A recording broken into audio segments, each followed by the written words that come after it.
வணக்கம். நீங்கள் இணைந்திருப்பது சமூகத்தின் பிரதான செய்திகளுடன். செய்திகளுக்காக உங்களுடன் இணைந்து கொள்ளும் நான் Ravichandran zone Wesley.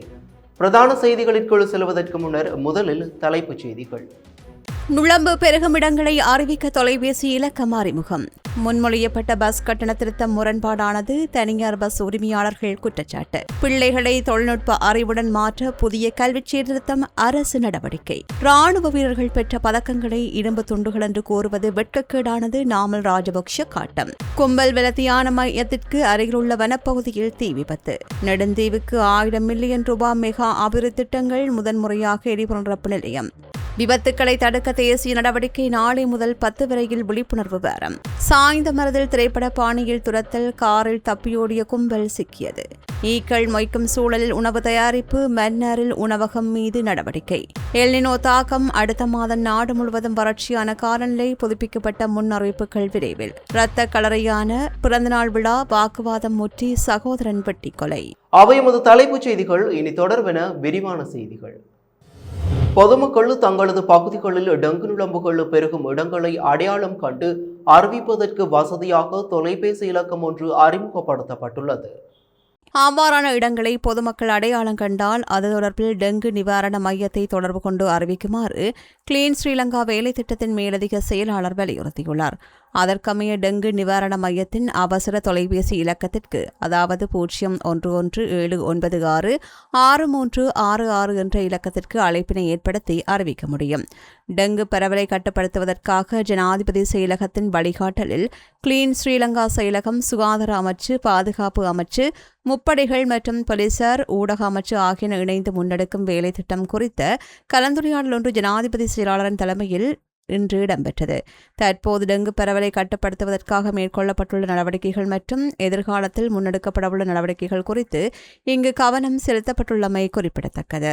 வீட்டி cash and carry VT super ஸ்டோரின் கல்யாணி அன்னபூரணி பிராண்டில் அன்றாட வாழ்க்கையின் அனைத்து பொருட்களையும் ஒரே இடத்தில் பெற்றுக்கொள்ள வீட்டி கேஷ் அண்ட் கரி பாரிஸின் லாட்சப்பல்.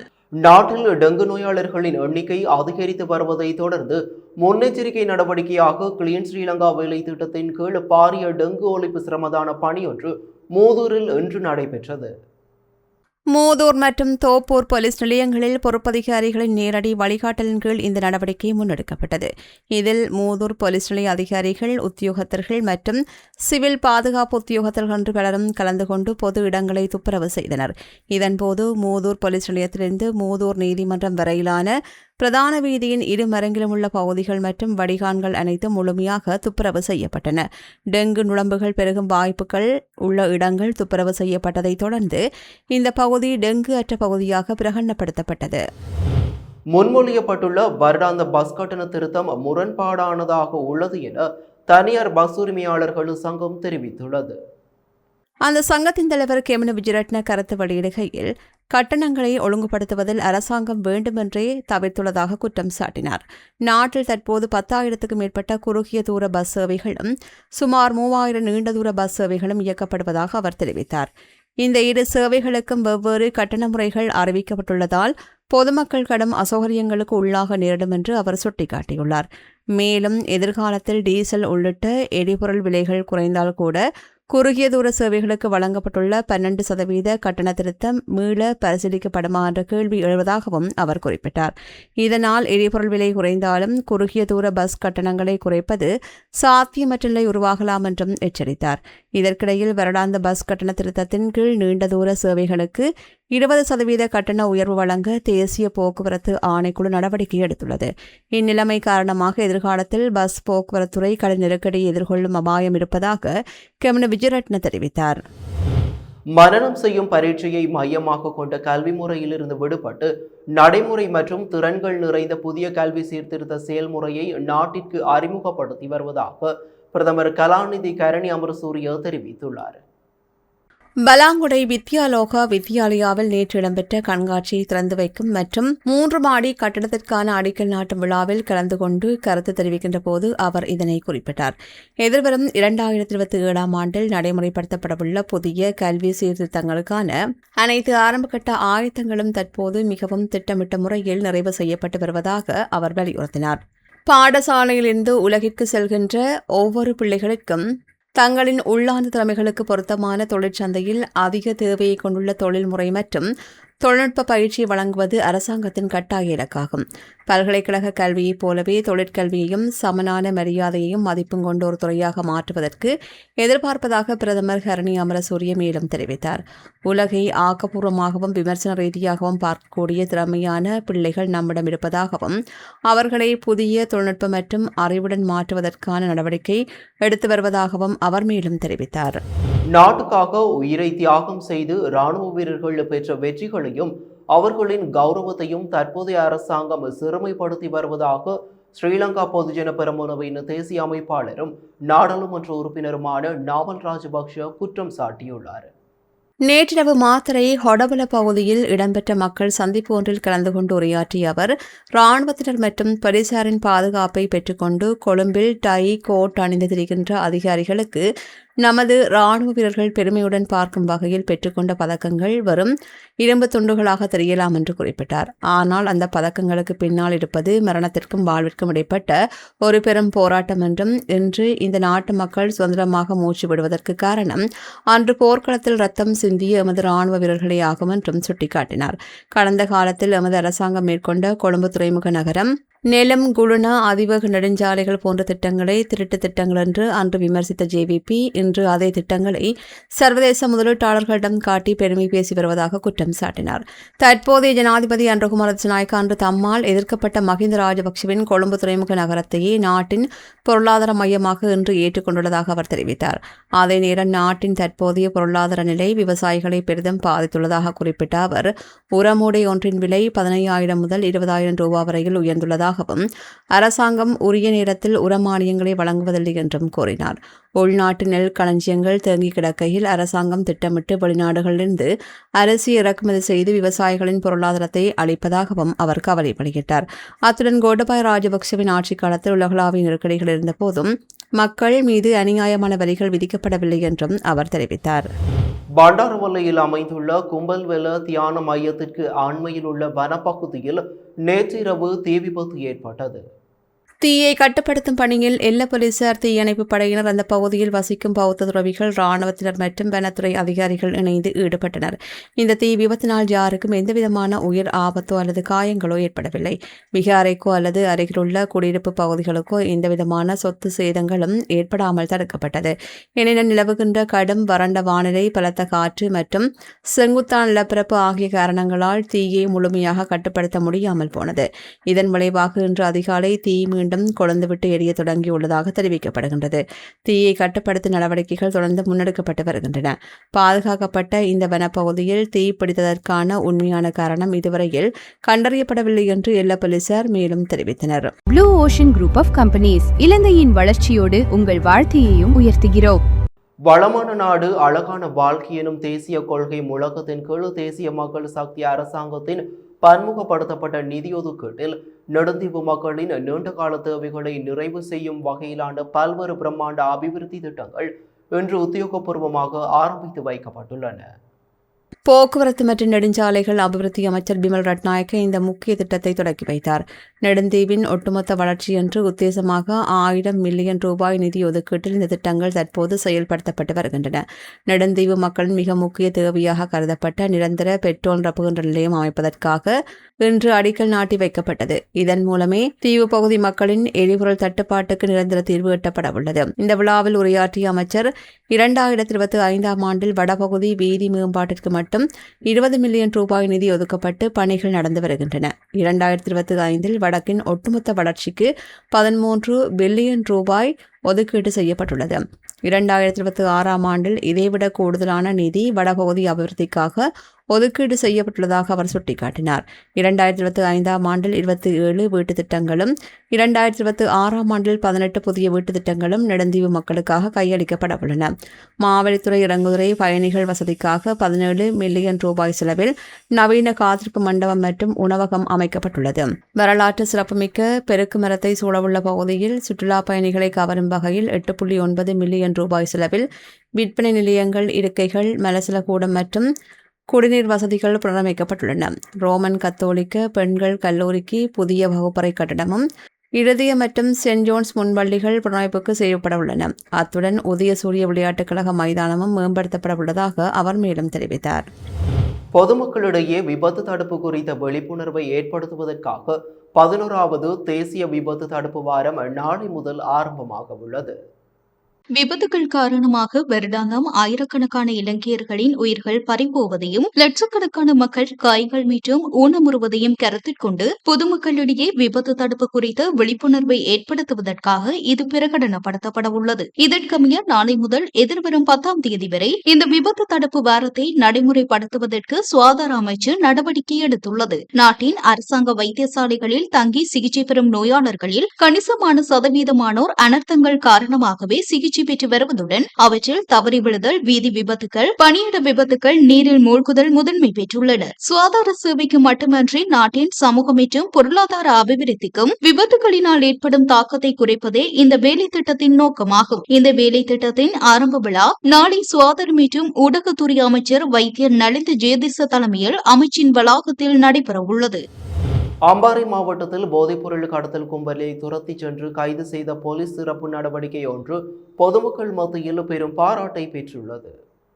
இந்த சம்பவம் நேற்று சனிக்கிழமை சாய்ந்தமருது போலீஸ் நிலையத்தின் பிரதான வீதியில் உள்ள எரிபொருள் நிரப்பு நிலையத்திற்கு முன்பாக இடம்பெற்றதாக தெரிவிக்கப்படுகிறது. அம்பாறை மாவட்ட குற்றப்புலனாய்வு பிரிவிற்கு கிடைத்த ரகசிய தகவலின் அடிப்படையில் அதிகாலை சுமார் 3 மணி அளவில் கல்முனை தலைமையக போலீஸ் நிலையத்திற்குட்பட்ட புறநகர் பகுதியில் உள்ள வீடு ஒன்றை மையமாக கொண்டு தேடுதல் நடவடிக்கை மேற்கொள்ளப்பட்டது. அப்போது அந்த வீட்டின் அருகில் இருந்து திடீரென காரில் இருவர் தப்பிச் சென்றுள்ளனர். இதனைத் தொடர்ந்து போலீஸ் பரிசோதகர் RADS ரத்நாயக்க தலைமையிலான குழு உடனடியாக துரத்தி சென்றுள்ளது. தப்பிச் சென்றவர்களுக்கு உதவியாக மோட்டார் சைக்கிளில் சென்ற மற்றொரு சந்தேக நபரும் வழிகாட்டி ஒத்துழைப்பு வழங்கியதாக தெரிவிக்கப்படுகிறது. பின்னர் அவர் கைது செய்யப்பட்டார். இதன்போது போலீஸ் பரிசோதகர் RADS ரத்நாயக்க சந்தேக நபரின் மோட்டார் சைக்கிளை பயன்படுத்தி தப்பிச் சென்ற காரை தலைக்கவசத்தினால் அறிந்து சாய்ந்தமருது பகுதியில் உள்ள எரிபொருள் நிரப்பு நிலையத்திற்கு முன்பாக மடக்கி பிடித்துள்ளனர். இதன்போது காரில் இருந்த 2 சந்தேக நபர்களும் கைது செய்யப்பட்டதுடன் ஹெரோயின் 15 கிராம் 370 மில்லிகிராம், சொகுசு கார், மோட்டார் சைக்கிள், கைத்தொலைபேசிகள், பணம் மற்றும் வங்கி அட்டைகள் உள்ளிட்ட பல சான்று பொருட்கள் மீட்கப்பட்டுள்ளன. குறித்த சோதனை நடவடிக்கையின் போது 32, 33, 34 வயது மதிக்கத்தக்க சந்தேக நபர்கள் கைது செய்யப்பட்டனர். போலீஸ் தரப்பின் தகவலின்படி சோதனை தொடங்கிய வீடு ஏற்கனவே கண்காணிப்பில் இருந்ததாகவும் அங்கிருந்து போதைப் பொருட்கள் விநியோகிக்கப்பட்டு வந்திருக்கலாம் என சந்தேகிக்கப்படுவதாகவும் தெரிவிக்கப்படுகிறது. கைது செய்யப்பட்டவர்கள் மேலதிக சட்ட நடவடிக்கைக்காக சாய்ந்தமருது போலீஸ் நிலையத்தில் ஒப்படைக்கப்பட்டுள்ளனர். இந்த நடவடிக்கையில் தடயவியல் பிரிவு, மோப்பநாய் பிரிவு உள்ளிட்ட பல போலீஸ் பிரிவுகள் இணைந்து செயல்பட்டன. இதேவேளை கடந்த மாதமும் நிந்தவூர் பகுதியில் 23 வயது பெண் ஒருவர் ஹெரோயின் வைத்திருந்த குற்றச்சாட்டில் கைது செய்யப்பட்டிருந்தார் எனவும் போலீஸ் தரப்பில் தெரிவிக்கப்பட்டுள்ளது. அம்பாறை மாவட்டத்தில் தொடர்ச்சியாக இடம்பெறும் இத்தகைய கைது நடவடிக்கைகள் பொதுமக்கள் மத்தியில் பாதுகாப்பு உணர்வை அதிகரித்துள்ளதுடன் போலீஸ் துறையின் தீவிர நடவடிக்கைகளுக்கும் பாராட்டுகள் கிடைத்து வருகின்றன. மன்னர் நகர் பகுதியில் இயங்கி வரும் பிரபல உணவகம் ஒன்றில் மேற்கொள்ளப்பட்ட திடீர் சுகாதார பரிசோதனையில் பல்வேறு பாரிய சுகாதார குறைபாடுகள் கண்டறியப்பட்டுள்ளன. இதையடுத்து குறித்த உணவகத்திற்கு எதிராக சட்ட நடவடிக்கை மேற்கொள்ளப்பட உள்ளதாக அதிகாரிகள் தெரிவித்துள்ளனர். மன்னார் நகரசபை மற்றும் மன்னார் சுகாதார வைத்திய அதிகாரி அலுவலகத்தின் பொது சுகாதார பரிசோதகர்கள் இணைந்து மேற்கொண்ட இந்த விசேட சோதனையின் போது உணவகத்தின் சுகாதாரமற்ற நிலைமை வெளிச்சத்துக்கு வந்தது. பரிசோதனையில் ஈக்கள் மொய்க்கும் அசுத்தமான சூழலில் உணவு தயாரிக்கப்பட்டது, மிகவும் சுகாதாரமற்ற சூழலில் சமையல் இடம்பெற்றது ஆகியவை கண்டறியப்பட்டன. கூடுதலாக கெட்டுப்போன காய்கறிகள் உணவு தயாரிப்பில் பயன்படுத்தப்பட்டதும், கோழி கழிவுகளால் மாசடைந்த முட்டைகள் சேர்க்கப்பட்டதும் தெரிய வந்துள்ளது. மேலும் சமைத்த மற்றும் சமைக்காத உணவுகள் சரியாக பிரிக்கப்பட்ட ஒரே அசுத்தமான குளிர்சாதன பெட்டியில் சேமிக்கப்பட்டிருந்தது. சூடான உணவுகளை பரிமாறுவதற்கும் தயாரிப்பதற்கும் அபாயகரமான பிளாஸ்டிக் உபகரணங்கள் பயன்படுத்தப்பட்டதும் அதிகாரிகளால் சுட்டிக்காட்டப்பட்டுள்ளது. உணவகத்தில் பணியாற்றிய ஊழியர்கள் உரிய மருத்துவ சான்றிதழ்களின்றி உணவு தயாரிப்பு பணிகளில் ஈடுபட்டிருந்ததும், குப்பை தொட்டிகள் மூடியின்றி அசுத்தமாக வைத்திருந்ததும் பரிசோதனையில் தெரிய வந்துள்ளது. இந்த அனைத்து குறைபாடுகளும் உறுதிப்படுத்தப்பட்டதை அடுத்து சுகாதாரமற்ற உணவுப் பொருட்களை உடனடியாக பயன்படுத்த தடை விதிக்கப்பட்டுள்ளது. மேலும் குறித்த உணவகத்திற்கு எதிராக மேலதிக சட்ட நடவடிக்கைகள் முன்னெடுக்கப்படவுள்ளதாக சுகாதார அதிகாரிகள் தெரிவித்துள்ளனர். நாட்டின் வானிலையில் எல்னினோ தாக்கம் குறித்து புதுப்பிக்கப்பட்ட முன்னறிவிப்புகள் நாளை அறிவிக்கப்படும் என எல்னினோ தாக்கத்தை கையாள்வதற்காக நியமிக்கப்பட்ட விசேட அமைச்சரவை துணைக்குழுவின் தலைவரும் சுற்றுச்சூழல் அமைச்சருமான தம்மிக படப்பண்டி தெரிவித்துள்ளார். ஒவ்வொரு துறையிலும் ஏற்படும் தாக்கத்தை குறைப்பதற்கான நடவடிக்கைகளை விவரிக்கும் திட்டங்கள் துணைக்குழுவிடம் சமர்ப்பிக்கப்பட்டதாகவும் அவர் கூறியுள்ளார். அந்த முன்மொழிவுகளை மதிப்பாய்வு செய்ததைத் தொடர்ந்து எல்னினோவின் தாக்கத்தை கையாள்வதற்கான தேசிய செயல் திட்டம் அடுத்த 2 வாரங்களுக்குள் அறிவிக்கப்படும் என்றும் அமைச்சர் மேலும் கூறினார். இதேவேளை எல்னினோ தாக்கத்தால் நாட்டின் பல பகுதிகளில் தற்போது வறட்சியான காலநிலை நிலவுவதாக வளிமண்டலவியல் திணைக்களம் எச்சரிக்கை விடுத்துள்ளது. தென்மேற்கு பருவமழை வலுவிழந்துள்ளதாகவும் எல்னினோவின் தாக்கத்தால் அடுத்த மாதம் நாடு முழுவதும் வறட்சியான காலநிலை நிலவக்கூடும் என்றும் வளிமண்டலவியல் திணைக்களத்தின் பணிப்பாளர் நாயகம் அஜித் விஜயமன்னே கூறினார். எவ்வாறாயினும் அக்டோபர் மற்றும் நவம்பர் மாதங்களில் பலத்த மழைவீழ்ச்சி பதிவாகும் சாத்தியம் காணப்படுவதாக தெரிவிக்கப்பட்டுள்ளது. இருப்பினும் எல்னினோ விளைவால் ஜனவரி மாதம் முதல் மார்ச் மாதம் வரை நாடு முழுவதும் வறட்சியான வானிலை நிலவும் என எதிர்பார்க்கப்படுவதாக பணிப்பாளர் நாயகம் தெரிவித்தார். பசிபிக் பெருங்கடல் பகுதியில் நிலவும் எல்னினோ நிலவரங்கள் குறித்து சர்வதேச வானிலை ஆய்வு நிறுவனங்கள் வெளியிடும் தகவல்கள் மற்றும் கணிப்புகளை கண்காணித்து நாட்டிற்கான வானிலை முன்னறிவிப்புகள் வெளியிடப்படும் என வளிமண்டலவியல் திணைக்களத்தின் பணிப்பாளர் நாயகம் அஜித் விஜயமென்னே மேலும் கூறியுள்ளார். கம்பகா கடவத்த இகலப்பியன்வில பகுதியில் பிறந்தநாள் விழாவின் போது ஏற்பட்ட வாக்குவாதம் வன்முறையாக மாறி 54 வயதுடைய நபர் ஒருவர் கூர்மையான ஆயுதத்தால் தாக்கப்பட்டு உயிரிழந்துள்ளார். உயிரிழந்தவர் கடவத்த பகுதியைச் சேர்ந்த 54 வயதுடையவர் என போலீசார் தெரிவித்துள்ளனர். ஆரம்பகட்ட விசாரணைகளின்படி தனது சகோதரரின் பிறந்தநாள் விழாவில் கலந்து கொண்டிருந்த போது ஏற்பட்ட முரண்பாடு தீவிரமடைந்ததைத் தொடர்ந்து குறித்த நபர் மீது கூர்மையான ஆயுதத்தால் தாக்குதல் நடத்தப்பட்டதாக தெரிய வந்துள்ளது. இந்த தாக்குதலில் மேலும் ஒருவர் பலத்த காயமடைந்த நிலையில் ராகம வைத்தியசாலையில் அனுமதிக்கப்பட்டு சிகிச்சை பெற்று வருகிறார். சம்பவம் தொடர்பாக பிரதான சந்தேக நபர் ஒருவர் கைது செய்யப்பட்டுள்ளதாக போலீசார் தெரிவித்துள்ளனர். மேலும் தொடர்புடைய மற்றொரு நபரை கைது செய்வதற்கான மேலதிக விசாரணைகளை கடவத்த போலீசார் முன்னெடுத்து வருகின்றனர். டீசலுக்கு பதிலாக மண்ணெண்ணெய் பயன்படுத்தி சட்டவிரோதமான முறையில் செலுத்தப்பட்டு வந்த டிப்பர் வாகனம் ஒன்றுடன் அதன் சாரதி கந்தளாய் போக்குவரத்து போலீசாரால் இன்று காலை கைது செய்யப்பட்டுள்ளார். கந்தலாய் அக்போபுர போலீஸ் பிரிவுக்குட்பட்ட பகுதியில் இன்று காலை 7 மணியளவில் போக்குவரத்து போலீசார் வலிமையான வாகன சோதனை நடவடிக்கையில் ஈடுபட்டிருந்த போதே இந்த டிப்பர் வாகனம் சோதனையிடப்பட்டுள்ளது. இதன்போது குறித்த வாகனம் டீசலுக்கு பதிலாக மண்ணெண்ணெய் மூலம் இயங்கி வந்தமை கண்டுபிடிக்கப்பட்டது. கந்தலாய் போக்குவரத்து போலீஸ் நிலைய பொறுப்பதிகாரி சுகத் தலைமையிலான போலீஸ் உத்தியோகத்தர்கள் குழுவினரே இந்த அதிரடி சோதனையை முன்னெடுத்து வாகனத்தையும் அதன் சாரதியையும் கைது செய்துள்ளனர். கைது செய்யப்பட்டுள்ள சாரதி இன்றைய தினம் கந்தலாய் நீதவான் நீதிமன்றத்தில் ஆஜர்படுத்தப்படவுள்ளதாக போலீசார் தெரிவித்துள்ளனர். இச்சம்பவம் தொடர்பான மேலதிக விசாரணைகளை கந்தளாய் போக்குவரத்து போலீசார் தொடர்ந்து முன்னெடுத்து வருகின்றனர். இத்துடன் சமூகத்தின் பிரதான செய்திகள் நிறைவு பெறுகின்றன. தொடர்ந்தும் சமூகத்தின் செய்திகளோடு இணைந்திருங்கள். நன்றி, வணக்கம். எமது RIP பேச்சுக்கு கிடைத்த மரண அறிவித்தல்கள். யாழ்ப்பாணம் மண்டைதீவு 6ஆம் வட்டாரத்தை பிறப்பிடமாகவும் நல்லூரை வதிவிடமாகவும் கொண்டிருந்த திரு ஆறுமுகம் ஏகானந்த சிவம் அவர்கள் 4/7/2026 சனிக்கிழமை அன்று காலமானார்.